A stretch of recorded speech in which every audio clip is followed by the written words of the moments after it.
All right, here we are. Let me go ahead and start our video for today's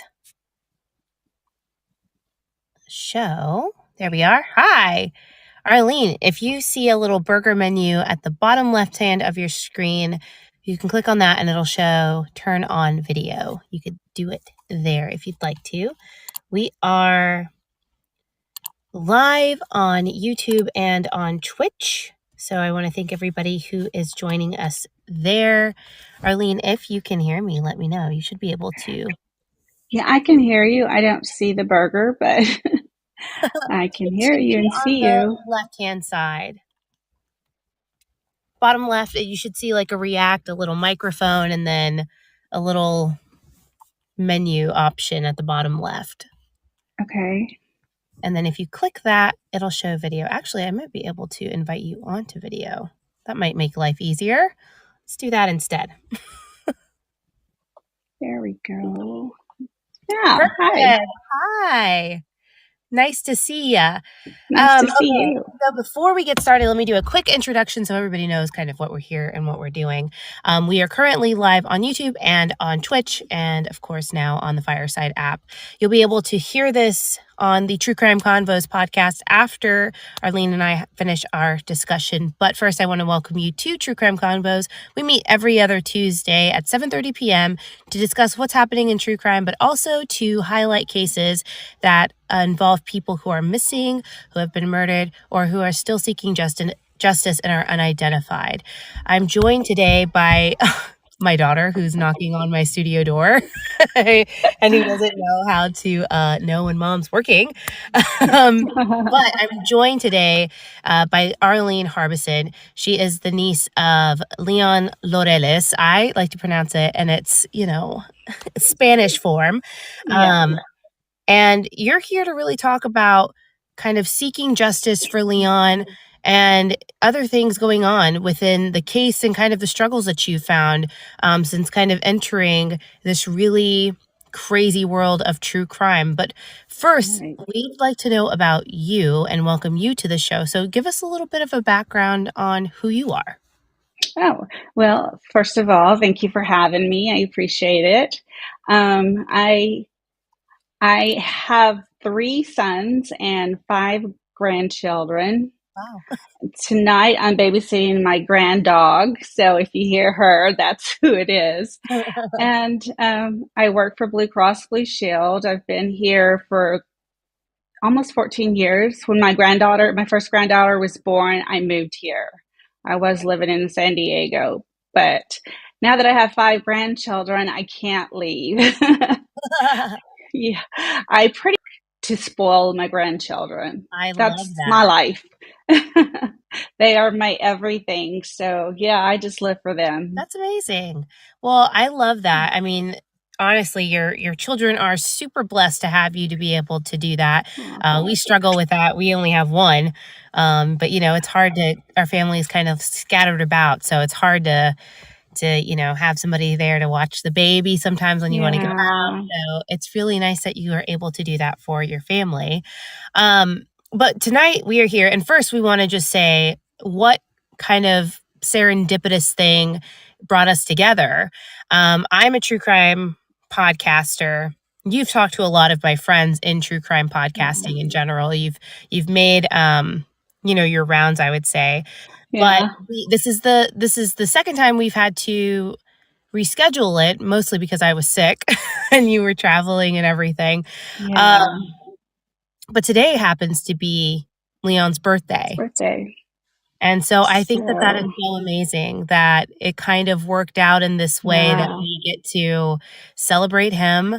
I'm big on celebrating the life that people lived, and Right. despite the tragic ways that they may have been taken from us, being able to kind of acknowledge the light and flame that their soul had, and just going like, thank you Right. so much for letting me like have a piece of that. Yes. Um, and I see the impact that you have made on this community and being able to share Leon's story with us, because unfortunately, there are so many families out there who are still seeking justice and wanting answers. Right. And it's so daunting, I think, as a family member and a family advocate to go down this path, because it is constantly kind of rehashing and re-traumatizing yourself just to get justice, just to get Right. somebody to speak up and say something. Right. So I really want to acknowledge you too and say like you're doing an amazing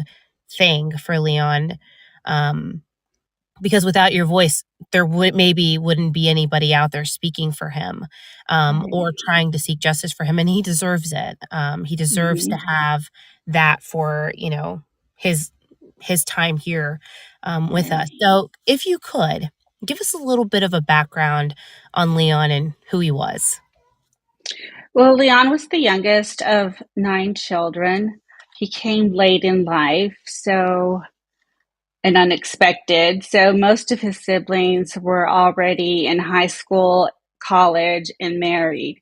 So he was left with the task of caring for his elderly parents that were in poor health. And Yeah. so most of his childhood, that's what it pertained to, is just taking care of them and the household.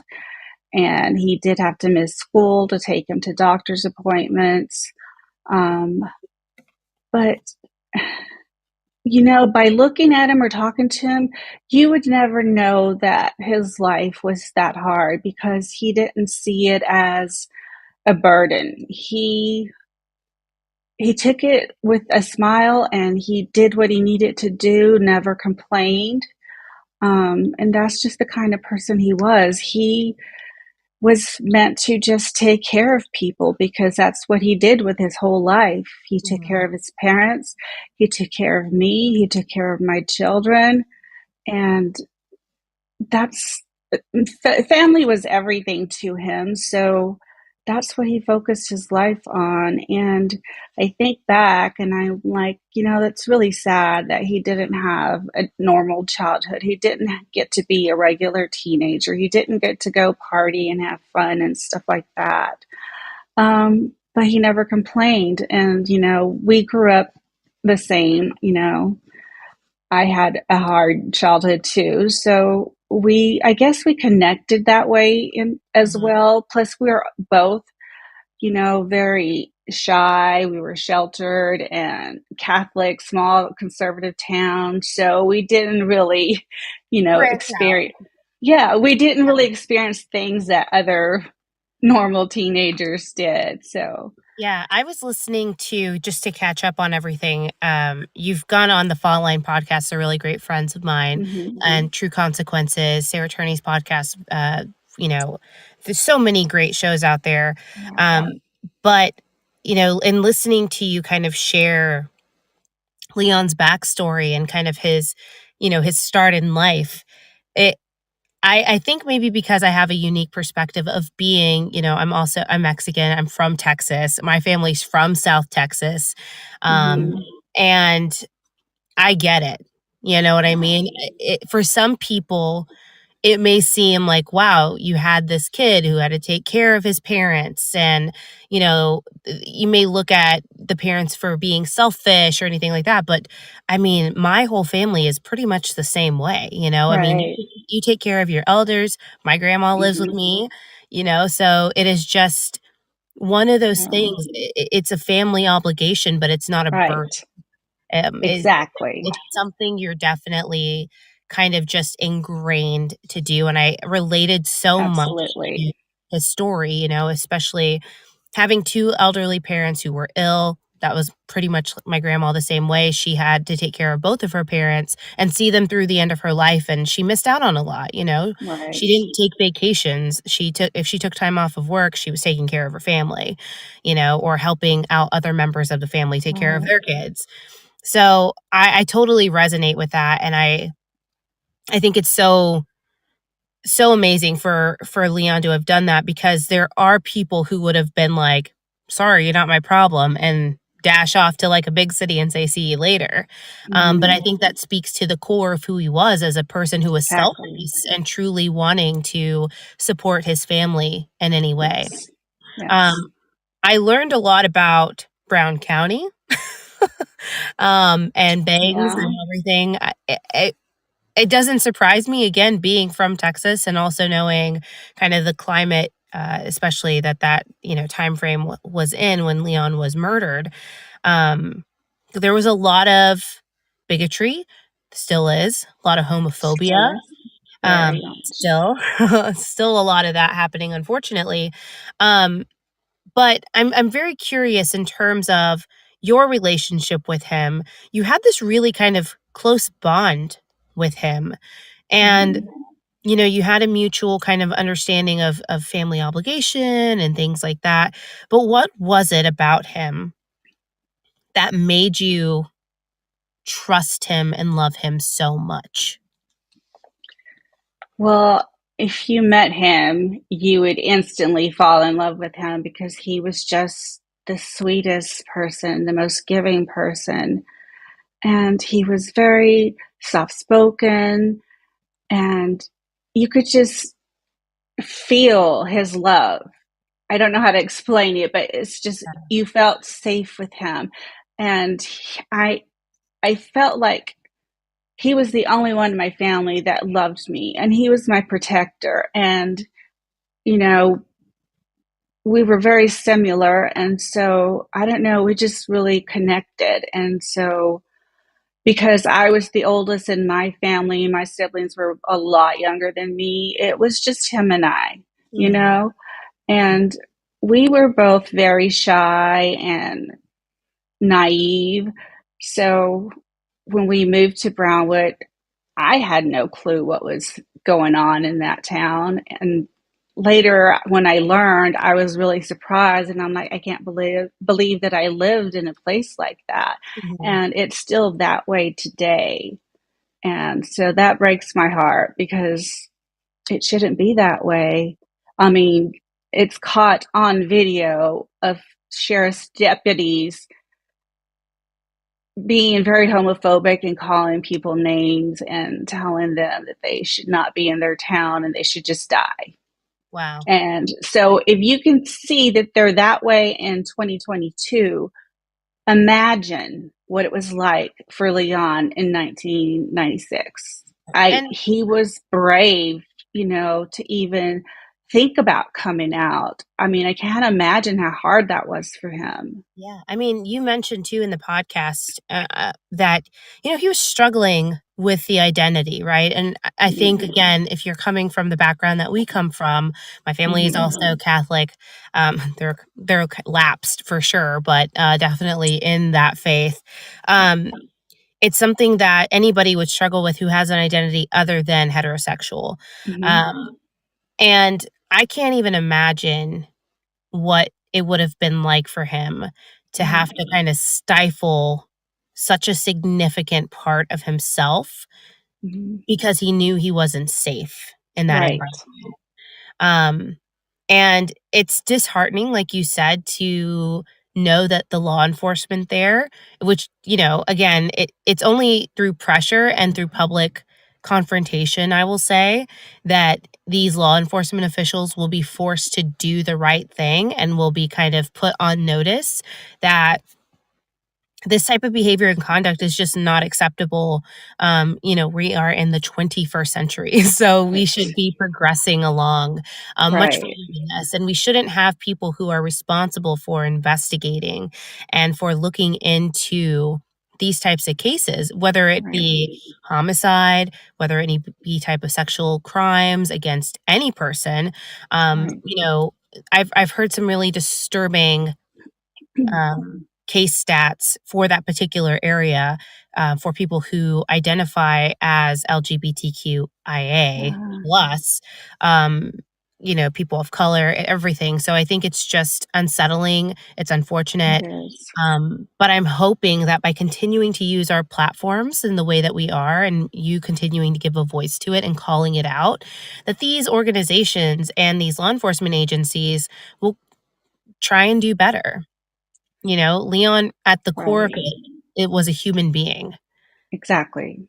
And and it doesn't think matter. his I think his case was kind of treated as a what they call a throwaway case Mhm. because he was Hispanic, he was gay, the town was very homophobic and racist, and I feel that that's part of the reason why his case wasn't investigated properly because they just didn't care. I agree. And again, if anybody here is joining us on YouTube or on Twitch or on Fireside, you're welcome to leave us any questions that you may have for Arlene in regards to Leon's case. If you've heard it before on any of the podcasts, again, the Fall Line podcast has done it, True Consequences has done it, and Voices for Justice has been on it. But she's also done Gone Cold, which is also some of my good friends, Vincent. Yes, He's incredible. He's an amazing advocate. You're going to be amazing. joining us at the True Crime and Paranormal Podcast Yes, Festival, which I'm so yes. excited about because we do focus, on ethics and advocacy and true crime and being able to give family advocates a platform. Um, Tell us a little bit, and again, this is all based off of your comfort level. So, I encourage people to go and listen to the shows that I mentioned to hear a little bit more in depth about, um, the timeline of events, etc. But if you're comfortable, can you kind of lead us through how everything kind of happened up until when the family found out? Yeah, Leon was always early to work and he never called in. So they always counted on him being there before his shift started. So his normal routine would be to leave the house at 11:30 p.m. He would arrive at the store at 11:45. He had his certain parking spot where he always parked, and one of the coworkers did see his car outside another vehicle next to him, and she told me, she said, "Yay, Leon's here, I can't wait." And so she went on about her work, and then when it became 12 o'clock and he hadn't come inside, she immediately called my uncle that Leon was living with at 12:01. So my uncle immediately left and took the route that Leon would have taken. Maybe something happened to the car or whatever.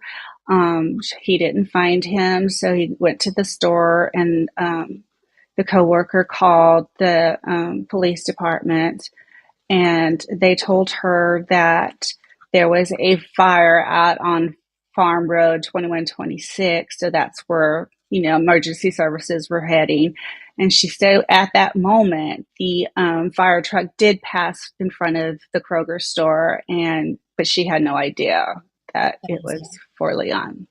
And I heard that the car was actually in the parking lot for a while. Leon wasn't in the vehicle as far as we know, right?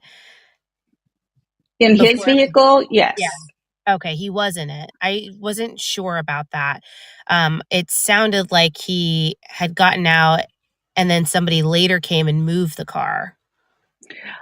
Um, we don't know exactly, but what I feel happened is, because he had the schedule, you know, all the time, they Mhm. knew exactly what time he would arrive. So they were prepared when he got there. Mm. And I feel there had to be more than one person, and somebody drove his car while the other person drove the other vehicle, and probably at gunpoint. And, people have asked me, because he was such a large man, why didn't he fight back? Well, that wasn't Leon. Yeah. He never ever had a fight. He never got mad. He never raised his voice. If he had a gun pointed at him, he would 100% comply. And so I believe that that's the reason he did go with them, and probably because he knew them. Yeah. And you also mentioned in your past interviews that he was just the type of person that would befriend anybody. We learn about some individuals that are Yes. unsavory characters, is what I'll say. But he, w- he would befriend anybody really who was probably kind to him or cool. Right. He at this point was kind of exploring his his life outside of Hmm. being a caretaker, Right. and so that kind of gave him the opportunity to meet people from different walks of life. Um, Hmm. I have uncles, for instance, who were like party animals back in like the 60s and 70s, right? And they Hmm. had people coming in and out of their home all the time. Some they knew, some they didn't. It would be a friend of a friend, and you just happen Yeah. to meet them one day. Um, and at least for us, in our small South Texas town, that was just kind of how it was. It's like, Right. you met people from Brownsville or you met people from, Corpus, and they were just happened to be in town. And then my uncle still talks to these people that he randomly met at a party, you know. And I heard some of that in the interviews is that like, he would go to these, parties and stuff like that and just meet people, but it wasn't anything where I mean, I think if they were, like, flashing guns around, he wouldn't necessarily Yeah. be like, "Yeah, I'm gonna be your friend." He'd probably be Right. like, "Oh, I'd stay away from you." So I don't know that there was anything from what I heard, um, that would cause him to go, "You're a person I shouldn't be around." Right. Right? Right. And, if you grew up in a small town, you have to understand that there's nothing to do but Yes. go party at a spot. That's really all there is to do, or drive down the drag back and forth. That's all Right. there is to do in these small towns. And because Leon didn't get to have, the normal partying teenager in his young 20s or whatever, um, he did start doing that. He started partying. He started, having fun. Yep. And um, because we didn't, he wasn't able to have a lot of friends because he was too busy with, taking care of his parents. I feel like he was always trying to befriend people, and they took advantage of him because he was very naive. So if they said, hey, go buy us beer and you can come party with us, that's what he would do. Mm, And so he didn't always, I don't know how to say it. He didn't always pick the best people. It was yeah, just whom, wanted to be around him. And that's what he wanted. He right. wanted friends and to party. And so who knows who was Doesn't there? make it that doesn't make it a high risk behavior that would Right. put him in a dangerous situation. I mean, there's Mm. millions of people around the world who do that, who aren't exposed, right? I liken it to the Amish people who decide to leave, the Yes. farm and then go and party and they're like, wow, this is great. But then they go right back to Exactly. their life. Does that mean that, they're because of their naivete that they could get into, slippery situations? Sure. But anybody can. Right. Um, Exactly. so I want to highlight that because there's a lot of misconceptions that come along with thinking about being in a small town, being in a conservative area. Um, None of the behavior that Leon was, you know, engaging in by going to these parties should Hmm. have led to his death. None of that should Exactly. have happened. So, there are people out there who aren't really aware of that, and there are people who do victim blame and would likely look for something to Right. go, well, what did he do to put himself in this position? And nobody does anything to put themselves in these positions Right. intentionally. Right. So I thought it was really interesting um, that he about how he everything was kind of found, and then this vehicle that's kind of seen near the scene. It was a white pickup truck, correct? It it was white and red. I mean, there's different variations, but it was white and red. Okay. And one of the things to highlight and note is that when the dispatchers or first responders arrived on the scene, his car was actually already in flames. It had been set on fire, and then this was by a gun range, Mm-hmm. which is an interesting space for me to kind of imagine and go, why this particular area? I have to imagine that is it an outdoor gun range? It's an outdoor gun Okay. range. It was, there weren't any houses around at that time. So it was very secluded out there. I didn't even know it existed. Um, you have to go ways out of town to get to it. So they had to be familiar with the area and knowing that probably no one would have noticed, Right. for a while, except for one of the 911 callers was actually traveling that road coming from work. So they called it in as a fire with the car. So at the same time, um, I'm sorry, did you say your uncle or his uncle was called that he was living with?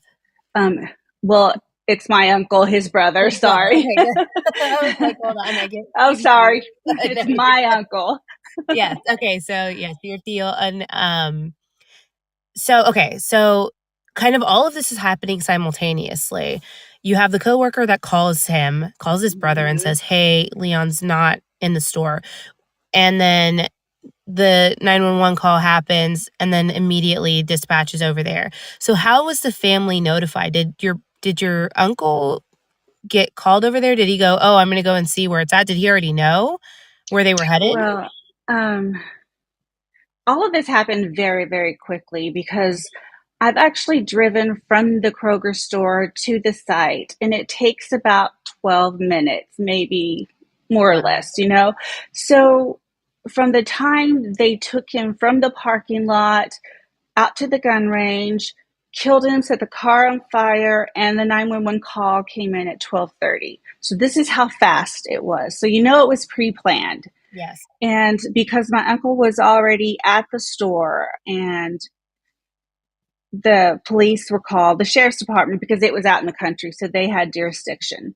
And from what I remember or understand, they took my uncle to the sheriff's department, and from there, he called the rest of his siblings, and then they called me. Mm. And when I got the call, it was probably about 2:30 in the morning. One of my cousins called, and I just, it's one of those things when you're woken up in the middle of the night, you're just kind of Definitely. disoriented. And, to hear Leon's dead, I was like, what? What are you talking about? What? I mean, you just can't comprehend. Yeah. And then I just remember just saying, no, no, no. I dropped the phone and crying. I honestly do not remember getting dressed, driving down there. I don't even know what I did with my kids. I don't, that's blocked. I have no idea. But I do remember standing outside of the sheriff's department with my aunts because they did not want the women inside. They would only speak to my uncle. So I was never interviewed, even though I knew him the best. When I tried to ask them questions, they just kind of ignored me and they would only speak to my uncle. So that's how we got treated. And I remember the sun coming up and we were still standing out there and it was kind of cold. And then I heard that it was in the newspaper that he was killed execution style, which we hadn't been told yet. Mm. So I was very upset. And I drove down to the paper and yelled at them, like, how dare you do this when they haven't even told us yet? And I don't know why it upset me so much, but it did. And honestly, after that, I don't remember anything except being at the funeral home right before we got to, as family, got to spend some time with him, but because of the damage to his head, they told us not to view him. So I remember putting my hand on him and just crying. And I don't remember the funeral at all because people have asked me, like, who was there? Do you remember? I don't remember the funeral at all. The next thing I remember is being at the graveside, and I'm holding on to his casket saying I can't leave him alone because I did it. It hurt me to know that he was alone when this happened, and I hated myself that I wasn't there for him, and I didn't want to leave him alone again. And they had to literally pry me away from his casket, but I just didn't want to leave him. I don't remember days after that. I don't remember. Yeah. Oh man, that is really difficult. And I am so sorry that that was your experience. You likened your relationship to him as kind of like a sibling relationship. Um, Mm-hmm. I lost my sibling in 2009. Oh, I'm And so so sorry. I completely resonate with that feeling of, Yeah, not just this wanting to go. emptiness. Yeah, Yeah, there's an emptiness there that will never be filled. exactly. So Yeah. I totally understand that. And I know that we have other people here too, other creators who have been in the same situation, who have experienced the loss of like that. And if you've never, as a listener, have experienced anything like that, consider yourself extremely lucky. It is not something that I ever like to have commonality on. I never like to go, oh Mm-mm. yeah, I know exactly how you feel, because that feeling Yeah. um, is exactly like you said. It is an emptiness. I can't explain the Yeah. There even aren't words years really. later. Yeah, Yeah. the depth of grief that you kind of fall into with that type of Right. stuff. Um, when the family, again, it doesn't surprise me given the area and the location at the time. Like 40,000 people maybe lived in that Right. community. Mm-hmm. So it's very realistic. This is what's so unfortunate about this, is that somebody knows what happened. Mm-hmm. Somebody knows exactly what happened. And out of some weird loyalty, maybe fear, I don't know, they're refusing to come forward and say something. Um, and I would just encourage that, we continue to raise awareness. I am so glad that you have that billboard. I am so Yes. thankful that you're going to eventually, because I know that this community can rally together, eventually have the private investigator, because you truly do need an outside entity to come forward. Yes. Because the sheriff's department has consistently met you with resistance since the very beginning. They Right. treated Leon and his murder as a throwaway, when it's very Mm-hmm. clear that there was either some type of issue related to the individuals that he had recently come to know, um, Right. and that they may have been engaged in illegal activity. What that looks like, who knows? Or, it could be a twofold, that he had seen something that he wasn't supposed to be privy Right. to. And they also found out because toxic masculinity lends itself to being threatened by people who are anything other than heterosexual. Right. Um, and it could have been a twofold situation. Unfortunately, we don't know. And I think it's sometimes creators are irresponsible in how they conjecture, but I think that because the family has come forward and said that they don't necessarily believe that he was in, he was engaged in something. It was more so that he likely witnessed something. And you had mentioned that, like, Right. it was either you or your niece, or his niece. Yeah, Stephanie. Yeah. Yeah, I was like, I can't, your tree is just as tangled as mine, so I'm always like, your niece, your cousin. Yeah.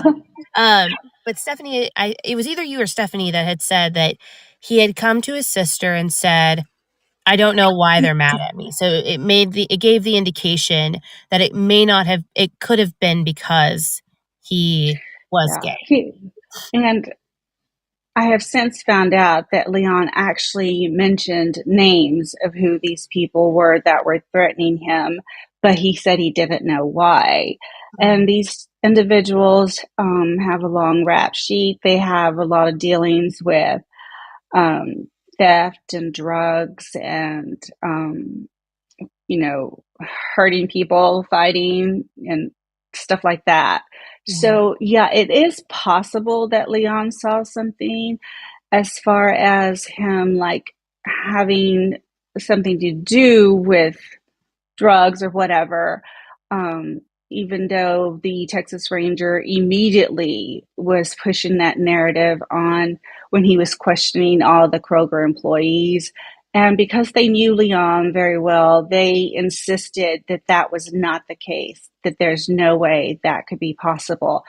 And so after a while, he let that go because nobody was going to say, that that's what Mhm. happened. He basically told them that Leon did this to himself because he was involved with drugs. And they were like, no, that's Mm. not true. That would never happen. So then at some point, the Texas Ranger said that he thought it was a possible hate crime, um, which that was surprising because Leon hadn't come out, but only to a few people. Yeah. So how he knew that, I don't know. But then there's also the theory that the sheriff himself at that time um, was the one that had threatened Leon at one time because Leon was seeing his son and he threatened Leon if he was with his son again, he would kill him, which also makes sense since he recused himself from the investigation immediately. And within an hour, the Texas Ranger was there in charge instead of the sheriff. And then he resigned shortly after. Hmm. And then his son has since committed suicide. I spoke to a Texas Ranger last year, and he told me when he was looking into the case that their main suspect had committed suicide. So basically, they had nothing else to go on. So it kind of like all makes sense, like it's too much of a coincidence to, Yeah. say that's not a possibility. Yes. So And the Texas Rangers said that their main suspect in Leon's murder. So they're thinking that the person he was engaged with, and I mean, were you aware that he was in some type of relationship with this person? no, at that time, I wasn't spending as much time with him because he was doing his own thing. Yeah. I was like happy, he's finally getting to, go out, meet friends and party and do whatever he wants to do, be himself.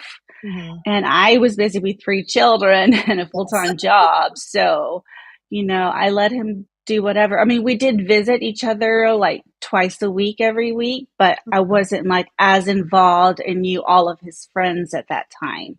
Right. And so I don't know. Do you remember one of the podcasts where I said that a cousin of ours saw Leon parked across the street Mhm. and he asked him why was he over there, and Leon said because I'm waiting for my girlfriend, and her father said if he ever saw me with her that he would kill me. And I feel like the reason he said girlfriend is because he hadn't come out to the family. And so it probably was a guy, not a girl. Yeah. And then I also heard that that person, the sheriff's son, actually went into the store in the real early hours of the morning looking for Leon, which I heard was not a typical thing. So now I'm wondering if he had an idea that his father was going to do something and went in to check in on Leon. Yeah. I mean, that's just my thoughts. I don't know. Yes, and legally Yeah, speaking, this right. is all conjecture. Okay. Yes. We're not trying to get sued, you friends of My ours. opinion only. My Yeah. opinion. And we're not naming names, right? I mean, No. if you No. do your own research and review, that's your business.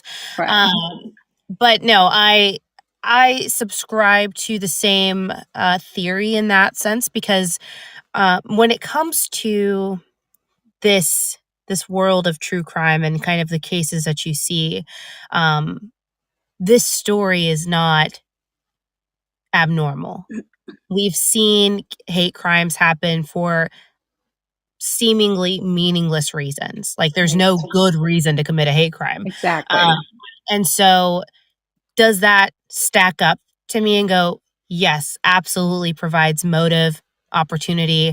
You Right. know, if you're immediately being met with resistance from the very agency where this person is employed, allegedly, Mhm. then yeah, you know, to me, just like within a court case, the burden would be on that person to say, like, here's where I was, here's what I was doing, Right. like, not me.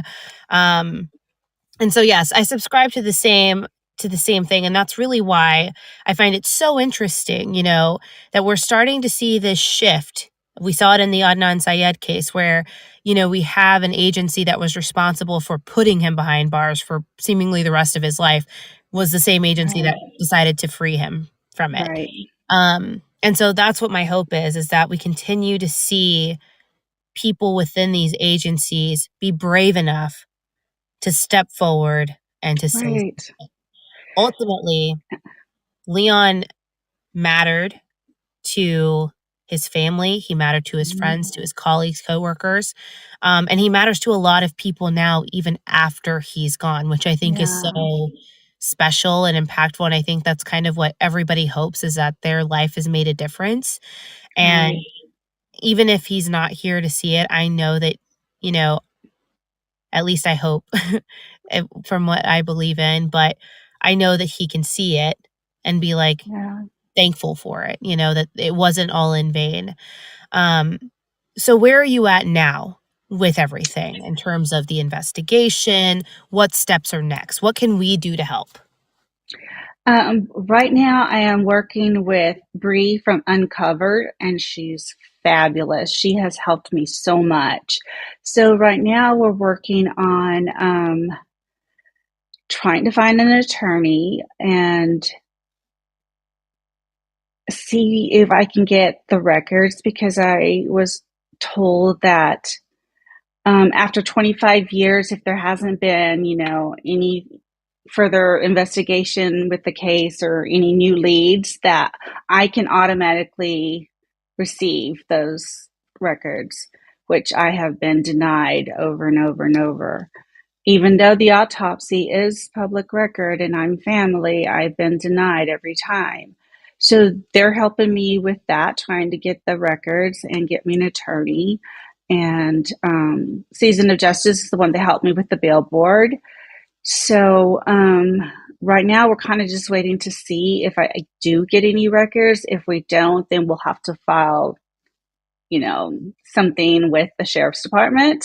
Yeah. And I also found out recently by one of their investigators that whenever the sheriff recuses himself and calls in the Texas Rangers, he's supposed to accuse the whole department, not just himself. And that didn't happen in Leon's case. Because Glenn Smith was the deputy in charge at the sheriff's department in Leon's case, along with the Texas Ranger Bobby Grubbs. And the owner of the land where Leon was murdered was also a sheriff deputy coroner. You He guys. was he was in charge of Leon's body and Wow. he owned the land. So tell me that's not a coincidence I mean, either. I Okay. mean, if it's a duck, it's a duck. You know what I'm saying? You can't make it up. Yeah. It's not a yeah, it's definitely a duck, you guys. Um, And that's also weird. wanted to say that morning the newspaper took a picture, and I don't know if you guys seen it, but it's 7 deputies standing literally on the spot where Leon's body was, and the owner of the gun range is on the other side of the fence. They're just chatting away, having a good time, laughing. No booties, no gloves, not even looking for any evidence. They're just standing around chatting. And that's why I know the sheriff's department did not recuse himself, because they were all literally standing on his site Yeah. and the car was already gone. And they told us that the car would not be of any use because of fire and water damage. But now I've learned that they are supposed to keep that car in murder investigations no matter what. Right. Because there is So, evidence that can be recovered even after a fire has been set or there is water present. We know this. And again, this was not like in the 80s, you guys, are in the 70s. right, Right. right. Like, this was fairly, I mean, 25 years is still, some time, but we were still pretty advanced within our evidence techniques. We had protocols in place. It was not something They're new that you needed to wear right, gloves on scene, booties on right. scene, that you needed to have There you was know, DNA testing too right. already. Yes. And also, there was never a crime scene investigator there, which I'm told absolutely has to be at every homicide. Yes. And there wasn't. Because they were literally standing, just talking right on where his body laid. And Yeah, I've seen the that's picture and insane. it's Insane. always, it's again, it's not surprising given where we are located. You both of us know that. Mm-hmm. Um, and so, I mean, unfortunately, I think this has to take a turn in the sense that you are going to have some type of legal representation to take on the sheriff's Right. department, the county, et cetera. And I think that, uh, sadly, hitting them where it hurts, which is in their budgets and their, their finances, eventually Yeah. force people to say something, do something so that they can avoid that. Because I think once they see how well all these dominoes kind of line up, second a little, gust of wind comes through, it all comes tumbling Right. down. Um, and I've seen it in the Making a Murderer situation where he was suing the county and then wanting to sue the state, and then these things kind of just happen, right? I'm not saying Right. he's guilty or innocent. I'm just saying Right. Right. Right. pop up. And And so, also, because I'm just one little person, family member, they they have lied to me and told me things that I now know that it's wrong. But right, I didn't know because I don't know the law and it's just me. And so that's right, when I started reaching out to podcasters, and they have helped me, yeah, get me in touch with other people. And that's the reason I've gotten this far, is because of you podcasters, and I will forever thank you. So also, like, when I first started, it was I wanted justice for Leon, which I still do. But learning everything that I've found, I feel like my journey is to help other families, because when I started, I had no clue what I needed to do, who to right, call, what to ask. And so there's so many families, especially in Texas, that are just like me and have no answers and get treated poorly and just ignored by law enforcement. And it really, really hurts me. And so I feel like I have to do something, that even if I don't we don't find who did this, I just want the sheriff's department to be held accountable. I want them to tell me if they screwed up. Just say that. Tell me we screwed up. Okay, I accept that. But just ignoring me is not working. And I don't want to be ignored anymore. So if I have to hire an attorney so that they can put pressure on them, that's what I need to do, because I feel like I deserve some answers. Leon does matter, and I don't want him to be a throwaway. correct. I Yeah, think that law enforcement unfortunately takes advantage of the fact that the common person, when they're experiencing something like this, has zero clue and yeah, that they're exactly. seen as the authority on this. Mm-hmm. One of the family advocates that I have a great relationship with is Mariah Day. She is the daughter of Betsy Faria. Um, and, she trusted the prosecuting attorney's office to guide her and direct her, so much so that Mhm. she falsely accused, unintentionally, her stepfather of murdering her Wow. mother. And that has damaged their relationship beyond repair because of that, Mhm. because she trusted the people you believe are the good guys. You That's know, what I did. yeah, Yeah. you think it's very eye-opening once you kind of enter this world and you see kind of the other side and how families are taken advantage of or mistreated, Exactly. um, that you truly are you have kind of these glasses removed from you once you see, like, the bigger picture and you go, Mhm. "Oh, wait, we're not on the same side, like, I'm on the side Right. to find truth and justice. You're just on Right. the side to find somebody to close this case." Yep. Or And to take care of your brothers yeah, in or to blue. take, Yeah. or to sweep it under the rug and make it go Mhm. away. And thankfully, I think that that's starting to change. That's starting to have a shift. And I'm so inspired by you and your call to action to be able to do that because I think Aw. there are so many people who definitely need your support. Um, Yeah. you are in the same boat, unfortunately, that a lot of families were in, right? Like you Right. said, that they had no idea where to start. They have no idea Yeah. that they're being lied to in this Exactly. moment, I didn't. and it's I can't even imagine Yeah. what that must feel like to go, "Wait a minute, why are you lying to me? Like, we're supposed to be Right. on the same side, on the same team." And you realize that you truly aren't, Right. and that should not ever be the case, and so I think continuously calling them out because they deserve to be called out, is the right thing to do. We've seen pressure work, and I Yeah. think and I would encourage everybody, when we see those calls to actions where we're calling out law enforcement agencies to do better, to take these Right. seriously, to treat everybody like they're supposed Like to, they treat matter. everybody Yes. equally and like they matter, answer Mhm. those calls, retweet those tweets, Yes. tag them, Please. call them, email them. Um, Please. we've seen some really great things happen, and I'm only encouraged by your continued fight. I'm excited to see you in person in Yes. August. I'm very thankful that you're, giving the festival an opportunity to host you and have you there.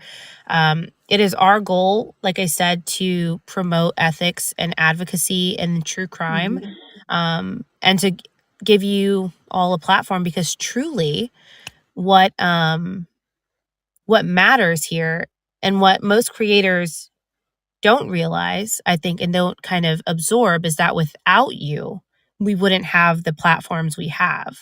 Right. Without Leon, we would have nothing. And that's the case for Yeah. any victim of crime that we cover in our podcast or we cover on our YouTube channels, etc. Without Mhm. them, we would have nothing. Right. And so I think it's our obligation and our duty to answer those calls when you say, "Hey, I need a platform that I can use." Everybody should be raising their hand to offer it, Right. regardless if it fits their because that used to be my excuse before I kind of, realized, "Oh, wait, hold on, I'm part of the problem too." My thing was it doesn't fit the format of my show. That's not the kind of show I do. Um, and now it's like, okay, well, what do? I pivot. I created something to have an opportunity to do this, to have an opportunity to bring families on, to share these stories and to share these calls of actions because they matter and they mean something. Right. So I just want to thank you for giving me the opportunity to have the Aw. conversation with you and to share Leon's story because he sounded like an amazing person. He really was. I Yeah. mean, just by hearing how your family, you and, your niece and everybody speaks about him or shares their stories about him, it is so deeply felt Yeah. how missed he is in your Yeah. life. Everyone that knew him had just great things to say about him. And so that was what was really hard for me to understand is he was such a good person. Why? Why would they do that to him? It's I will never understand it. Um, but I just want some answers and I want some accountability. And I hope that if I can get that for Leon's case, that it will help with the other cases in Brownwood that are cold, such as Amanda Goodman. And the weird thing is that the whole town talks about, they know who killed Leon, who killed Amanda, but nothing has ever been done. And Right. so that bothers me. I get Yeah, that for sure. And we're also, just so everybody's aware, if you want to help Arlene be able to meet those goals, to be able to afford an attorney, continue with the billboard, and also do PI and any other fees that come along with advocacy, because it is not cheap and it's not free. right. Um, we're going to post a link to the GoFundMe. We also did a fundraiser to have people donate to the Yes. GoFundMe so that, we could encourage creators, encourage listeners to kind of put their money where their mouth is, essentially, and raise money for a good cause. So, if you are interested and are able to participate, then I'm going to include a link to the GoFundMe in the show notes when the episode posts. We'll also have it available in our YouTube description. So, everywhere basically you are hearing or seeing this, you'll be able to have a link available to you. Um, Thank you. I am again, no, please, thank you. Arlene, please tell people where they can find you. We had a snafu with Leon's old Facebook page, so we're trying to rebuild that audience. So please let us know where we can find you and support you. Yes. Leon's Facebook page is Justice for Leon Laurelis. You can find my page, Arlene Harbison, on Facebook. Both of our accounts were completely deleted, and my messenger, so all of those messages that came from people that knew Leon are gone. My Instagram was gone. So I had to completely start over. And that was so hard for me because I broke down. I really did just completely lose it because I had spent so much time, energy, and, you know, emotions that went into creating the page and connecting with all of those people. And then it was just gone. I had a hard time with it, but I finally did start a new one. And so you can find us there on Facebook. Um, we do have a Twitter account, but I don't really use it very often, especially with everything going on. Yeah. So Maybe yeah, post it just on TikTok. It's yeah, actually like that. yeah. Also, I do want to mention that on May 6th of this year, which is close to Leon's, anniversary, I will be in Brownwood. Um, I'm hoping to get permission to stand outside of the Kroger building, although it's not Kroger anymore, but have billboards. And if anybody would like to join us, I will have plenty of billboards, just to let people know that I'm there and Leon mattered and we're not going to forget him. So, yeah, I'll post that in the Facebook page, but I would love to see people come out and, support that. Yes, absolutely. Yeah, once you get more details on that, I'll be sure to share it wherever I can too. And if I can Okay. make it happen, I'll be there too. Thank Um, you. absolutely. So, like I said, I'll include links in the show notes so that everybody can follow Arlene on all of the social media and support the Leon page. Um, is there anything you'd like to kind of part with for the audience who's listening? Um, I just want to say that Leon was an incredible person. If you met him, you would end up loving him and he would love you. He was selfless. He would help anyone in need. He was kind and his life mattered, not just to me, but my children. His coworkers loved him. And it's sad that he didn't get to meet my grandchildren because I know that they would love him and he would love them. And so I don't want him to be forgotten. I don't want him to be a throwaway. I want to make sure that people still remember him and remember the good person that he was. That's what I want people to know of him. Thank you.